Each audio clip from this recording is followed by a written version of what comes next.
Reels చేయడం తప్పు కాదు, కానీ దానికో పద్ధతి ఉంటుంది. మనం చేసే రీల్స్ జనాలు చూసి నవ్వుకోవాలి, మంచిగా చేసినని మెచ్చుకోవాలి, మళ్ళోసారి చెయ్యి అని అడిగేటట్టు ఉండాలి. అగో అట్లయితే ఎవరికి ప్రాబ్లం ఉండదు. జనాలు కోరుకునేది కూడా అదే కదా. కానీ ఇక్కడ గోషగాడు చూడండి ఎట్లా రీల్స్ చేసిండో. కొడుకా నీ రీల్స్ అల్లకుండా స్కూల్ పిల్లలకు సల్ల చెమటలు పట్టిస్తే కదరా. పాపం దెబ్బకు చూడని ఎట్లా భయపడి ఫేసులు ఎంత డల్గా పెట్టిండ్రో. జర్రంత అజీటయ్యి ఆ చెల్లెమ్మ అడిదిక్కు జరగకుండా ఉంటే పెద్ద దెబ్బే దాకేది. కానీ చెల్లెమ్మ వెంటనే రియాక్ట్ అయ్యి ఆడు జరుగుడుతోటి ప్రమాదం తప్పింది.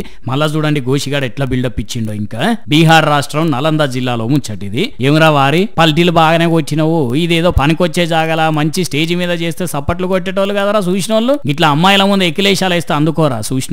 అందుకే గట్టిగానే అరుచుకుంటున్నారు అక్కడ జనాలు కూడా. ఇది వరకు కూడా ఇటువంటి వీడియోలు షాన్నే చేసిండట హెచ్చరికపోడు. ఈయన మీద కేసు కూడా పెట్టిరట. అయినా కూడా ఇట్నే చేస్తున్నాడట. ఇంకా జర గట్టిగా పనిష్మెంట్ ఇవ్వాలి అని చెప్పి కోరుకుంటున్నారు అక్కడ పబ్లిక్.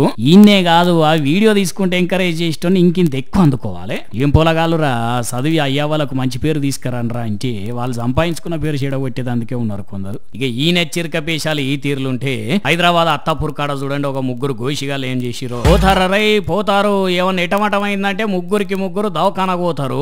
ఆ నిలబడ్డాడు ఏమన్నా కాన్ఫిడెంట్ గా నిలబడ్డా అంటే ఊహు గజ గజ వణుక్కుంటా కాళ్ళను అనగా వచ్చి నిలుస్తున్నాడు. ఈయన సోకులకి ఇంకా అద్దాలు పెట్టినాడు. అద్దాలు పిల్లగాళ్ళు లైకుల కోసం వైరల్ అయ్యేదందుకని అడ్డగోలు వీడియోలు తీసి అనవసరంగా పబ్లిక్ ని తిప్పల పెట్టి వాళ్ళతోటి తిట్ల పడకుండ్రి, ఇట్లా వార్తల్లోకి ఎక్కి మీ ఇంట్లో ఇజ్జత్ తీయకుండ్రి. జరా ఏం పులగాలు రా నాయన. చదివి అయ్యే వాళ్ళకు మంచి పేరు తీసుకురండి అంటే వాళ్ళు సంపాదించుకున్న పేరుని చెడగొట్టేటట్టున్నారు కొందరు. ఛ